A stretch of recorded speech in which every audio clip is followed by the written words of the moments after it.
Oke teman-teman dan Bapak Ibu Guru, kembali lagi bersama saya Selamat Reza Nasrullah di channel YouTube saya Reza Nasrullah. Oke, pada kesempatan kali ini saya akan menyelesaikan tugas saya, yaitu tugas fisika yang berkaitan dengan materi relativitas di kelas 12. Nah, pantengin terus, no skip-skip, dan tentunya ada trik-trik asik dari saya untuk bisa menyelesaikan soal-soal yang berkaitan dengan relativitas. Selamat menyaksikan.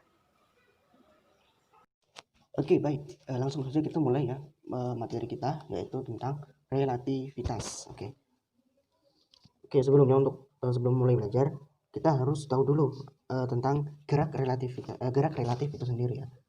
Oke, yang pertama ada gerak relatif. Nah, apa itu? Oke, misal nih ada bus ya, ada bus. Ya, ini kurang lebih busnya gini ya. Oke, bergerak kecepatan bus, misal kita anggap bergerak dengan kecepatan 20 meter per second. Nah, kemudian ada anaknya di atas, ada anak kecil di atas bus ini. Dia berlari di atas bus dengan kecepatan, misal kecepatan anak kita anggap aja misal 1 meter per second. Nah, ternyata di bawah sini ada seorang pengamat. Tentunya pengamat ini diam ya, diam di tempat, pengamatnya diam. Nah, kita disuruh tentukan berapa sih kecepatan anak ini terhadap pengamatnya. Berarti kita buat simbol aja VAP, kecepatan anak terhadap pengamatnya. Oke, dengan perhitungan fisika sederhana, ini kita bisa menambahkannya. Berarti nanti penjumlahan antara kecepatan si anak ditambah kecepatan si bus. Berarti 1 tambah 20, berarti kecepatan anak terhadap pengamatnya kita bisa seperti yang di sini 21 meter per second. Nah, ini kecepatannya. Nah, namun ini hanya untuk suatu kecepatan yang relatif kecil. Nah, gimana nanti kalau kecepatannya memiliki misalnya ya nilai yang ribu-ribuan gitu ya, kemudian berjuta-jutaan, serta bahkan bisa mencapai dekat dengan kecepatan cahaya. Oleh karenanya dengan konsep ini tidak bisa gitu kalau misalnya kecepatannya kecepatan yang besar gitu ya, relatif tinggi gitu. Oleh karenanya konsep ini tidak bisa, maka muncul kita sebut ini dengan relativitas Einstein. Nah, ini dia yang kita akan bahas ya. Nah, muncullah yang disebut juga dengan relativitas Einstein, yang menyatakan bahwa suatu benda yang bergerak sama dengan atau akan mendekati dengan kecepatan cahaya. Oke, sebelum kita mulai, di sini ada 2 postulat dari Einstein. Oke, kita tulis ini postulat ya, postulat. Oke, di sini saya memberi garis besar bahwa postulat dari Einstein, postulatnya yang pertama yaitu bahwa gerak bersifat relatif gitu. Gerak bersifat relatif. Nah, kemudian yang kedua, postulat yang kedua yaitu kelajuan cahaya ya. Kelajuan cahaya atau simbolnya biasa dengan C gitu ya, adalah sama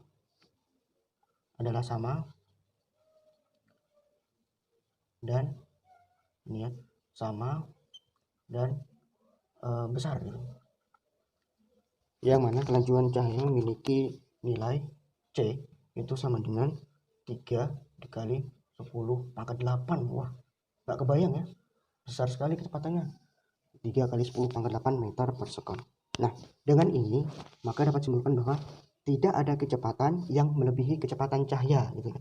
Tidak ada kecepatan yang melebihi kecepatan cahaya ini, kecuali cahaya itu kecepatan cahaya itu sendiri gitu. Oke ya. Oke, misal nih ada ilustrasi ya. Misal ada sebuah pesawat gitu ya. Sebuah pesawat bergerak, kecepatan pesawat kita anggap C, kecepatan cahaya kita anggap itu. Kemudian sinyalnya, oke, ada kecepatan sinyal yang diberikan oleh pesawat Vs kita anggapnya sama dengan C juga. Nah, kemudian ada pengamat, pengamat dari bawah gitu ya, pengamatnya diam, pengamat ini. Nah, suruh sama pertanyaannya, suruh tentukan kecepatan sinyal terhadap pengamatnya, berarti PSP. Nah, kalau kita memakai konsep ini gerak relatif, maka kan tinggal ditambah J ya, berarti C tambah C sama dengan 2C. Nah, tapi menurut dalam relativitas Einstein ini salah gitu. Kenapa salah? Bahwasanya ini nanti bisa melebihi kelajuan cahaya gitu. Kan dari kesimpulan postulat ini bahwasanya tidak ada kecepatan yang melebihi cahaya. Berarti kalau kita pakai konsep ini gitu ya, konsep yang ini tadi terhadap pesawat ini, maka itu salah gitu karena dia bisa melebihi kecepatan cahaya. Maka dari itu muncullah kecepatan ya, rumusan dari relativitas Einstein itu sendiri, yaitu ya, berarti untuk menghitungnya berarti VSV oke muncul, berarti nanti VS kecepatan sinyalnya ditambah dengan kecepatan pesawatnya dibagi 1 ditambah VS tambah VP per C kuadrat. Nah ini teman-teman, ini harus diingat ya, rumusan untuk kecepatan pada relativitas Einstein.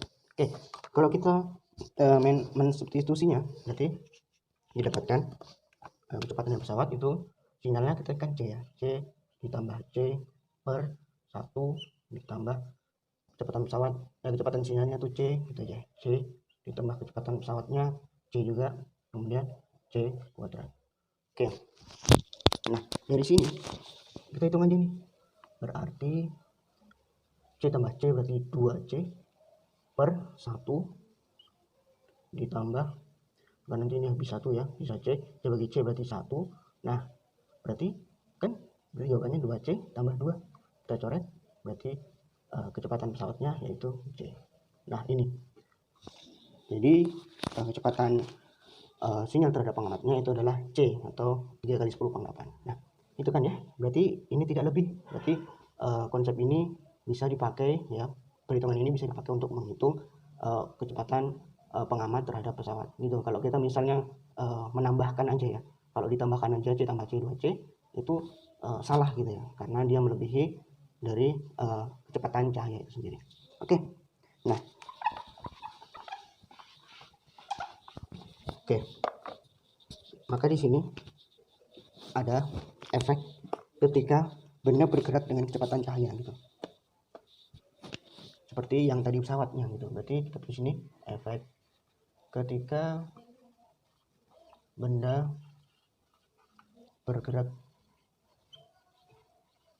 dengan kecepatan cahaya.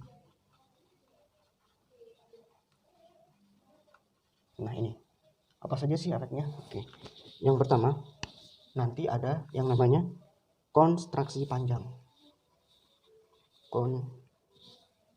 Kontraksi panjang.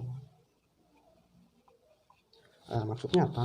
Bahwasanya panjang di sini seolah-olah memendek gitu.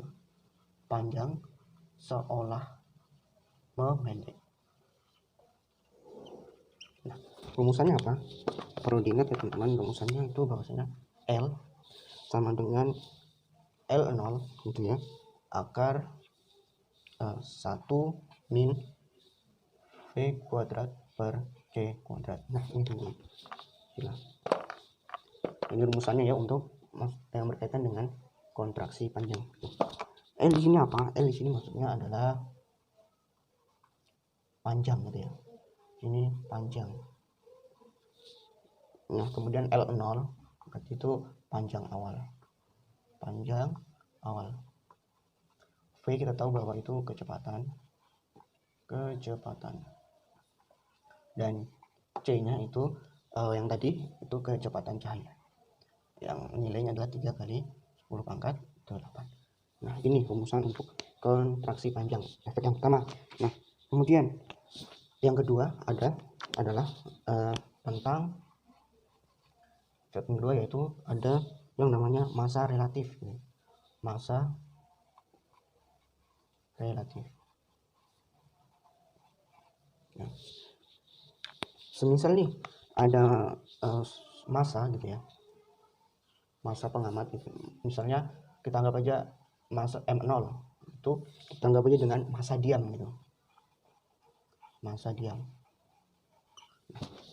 Maka rumusannya adalah M gitu ya, M sama dengan M0 per sama ya, akar 1 min V kuadrat per C kuadrat. Nah ini ya teman-teman untuk rumusan massa relatif, yang mana M itu adalah massa yang bergerak, massa bergerak. Kemudian M0 itu kita anggap aja massa diam. Oke, itu ya. Oke, lanjut. Setelah kontraksi panjang massa relatif, kemudian yang ketiga adalah ada yang namanya waktu relatif gitu. Waktu relatif.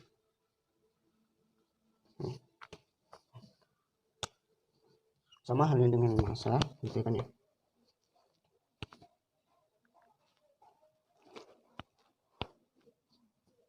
Rumusannya adalah selang waktu, kita anggap delta T itu sama dengan T diam ya, T0 dibagi dengan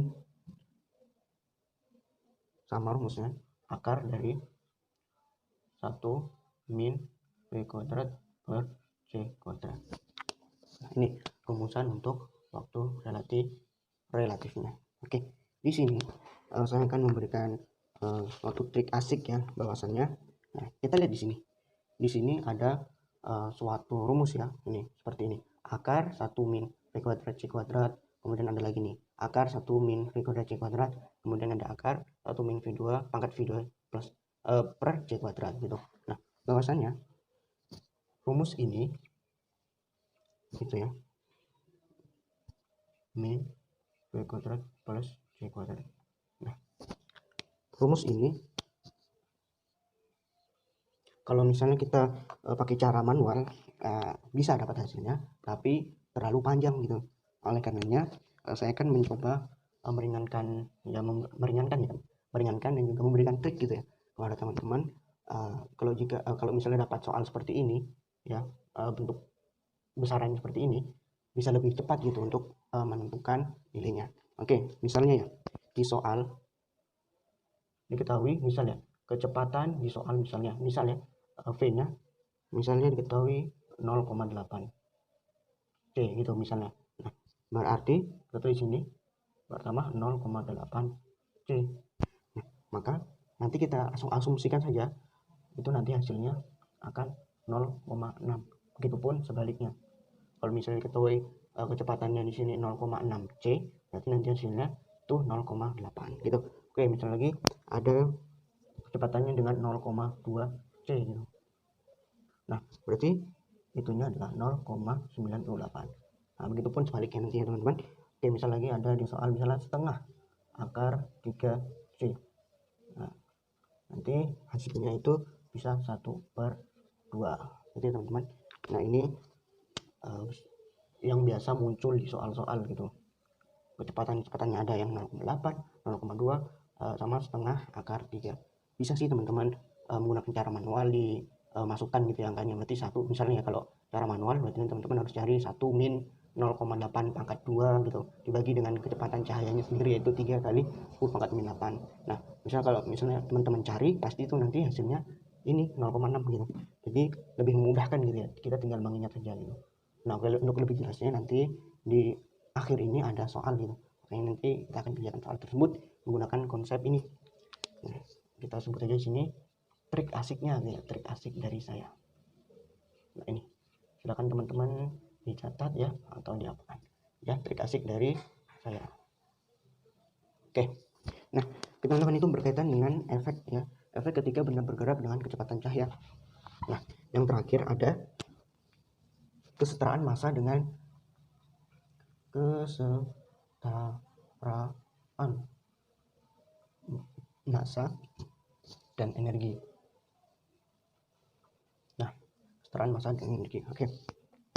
Menurut Einstein, jika massanya menusut, maka akan timbul energi. Nah, energi tersebut sebesar misalnya adalah E. Gitu kan ya. Nah, misal yang pertama ini E untuk yang diam, gitu, energi yang diam. Rumusannya apa? Rumusannya adalah massa diam dikalikan dengan C, ya, C pangkat 2. Nah, ini. Nah, kalian pasti sudah familiar ya dengan rumus ini. Ya, rumus ini adalah rumus yang dari Einstein gitu ya. E N C pangkat 2. Oke, ini misalnya untuk E diam. Kemudian kalau E bergerak gimana? Misalnya kita simbolkan ini dengan E gitu ya. Untuk E bergerak berarti rumusannya adalah M kali C kuadrat. Ini ya teman-teman. Oke. Ini pasti kalian juga familiar ini. Oke. Maka dari sini akan didapatkan bahwa energi kinetik ya berkaitan dengan gerak ya, karena memiliki kecepatan itu akan sama saja dengan energi yang bergerak dikurang dengan energi diam. Wah, gitu. Oke. Ini ya. Semisal kalau kalian turunkan itu, maka akan didapatkan penurunannya itu sangat panjang ya. Jadi saya langsung aja kasih rumusnya untuk mencarinya gitu kan ya. Berarti EK sama dengan, ini juga sudah ada di textbook kalian ya, buku-buku sekolah pasti ada gitu. Bahwasanya EK sama dengan E diam dibagi dengan akar 1 min V kuadrat C kuadrat. Nah, kita nggak asing lagi ya dengan bentuk-bentuk seperti ini gitu. Pasti dalam soal-soal relativitas pasti kita akan bertemu dengan bentuk-bentuk ini, tapi santai aja ya, karena tadi saya sudah memberikan trik asik ya secara cepat untuk bisa menentukan akar ini dengan cepat gitu ya. Oke, ini nanti akan dikurang dengan namanya E0 E diamnya. Oke, inilah rumusan mengenai kesetaraan massa dan juga energi ya. Massa dan juga energi tentunya adalah energi kinetik, yaitu energi yang bergerak. Oke, sekian ya untuk materi hari ini. Oke, selanjutnya kita akan masuk ke contoh soal. Semoga teman-teman bisa paham ya tentang materi relativitas ini. Oke, misal kita akan membahas satu soal. Oke, saya akan menampilkan soalnya di layar teman-teman, silahkan dibaca. Oke, langsung saja kita mengklasifikasikan. Oke, di yang diketahui apa saja ya. Oke, kita lihat di sini. Sebuah roket bergerak dengan kecepatan. Nah, ternyata ada kecepatannya. Ingat, V sama dengan 1/2 akar 3 C. Inilah bergerak dengan kecepatan 1/2 akar 3 C. Maka panjang roket menurut pesawat yang diam akan nampak menyusut sebesar berapa? Tuh. Oke, diketahui. Berarti yang diketahui cuma kecepatannya aja. Kemudian ditanya panjang, maka panjang roket berarti L ya, persenan dari penyusutannya, berarti persenan dari L-nya berapa gitu kan. Itu ini. Dan ditanya, kenapa kita menggunakan persenan gitu ya, mencari persenan? Karena di opsi kita disuruh mencari persenannya gitu. Kita harus sesuaikan opsi yang ada di textbook gitu. Oke, langsung saja penyelesaiannya, jawabannya. Oke. Bahwasanya ingat, yang ditanya Pak, panjang ya, berkaitan dengan panjang. Ingat rumus panjang gitu ya. Kontraksi panjang tadi, efek yang pertama yang saya jelaskan bahwa rumusnya adalah L sama dengan L0 gitu ya, dikali dengan akar 1 min V kuadrat per C kuadrat. Ini ya rumusannya. Oke teman-teman, sudah. Karena yang ditanya adalah panjang, kita langsung substitusi aja tuh. Langsung aja L0 nya ya L0 gitu. Kemudian akar 1 min V kuadrat, langsung aja ya. Di sini V-nya sudah ketahui ya, lupa saja. V-nya adalah 1/2 akar 3C per C kuadrat. Nah, dengan trik asik yang saya berikan ini, oke ya, bagian sini, karena V-nya itu sama dengan 1/2 akar 3C, maka pasti nanti hasil yang ini akan sama dengan 0,5 gitu ya, atau sama dengan 1/2, sama aja ya gitu. Oke, jadi kita langsung masukkan saja L0 dikalikan dengan 0,5. Oke, nah dari sini akan didapatkan untuk mencari persenannya bahwasanya L per L0 dikalikan 100%. L nya adalah ini, lupa ya, L oke. L nya adalah L0 kali 0,5 dibagi dengan L0, kita coret kali 100%. Oke teman-teman. Oke, 0,5 kali 100% itu sama dengan 50%. Oke, ada nggak jawabannya? Ya ada, jawabannya adalah 50%. Oke teman-teman dan bapak ibu guru, sekian penjelasan saya mengenai materi relativitas ini. Semoga bisa dipahami, semoga bisa terbantu, dan semoga bermanfaat. Mohon maaf jika ada salah kata. Saya izin undur diri. Sekian dan terima kasih.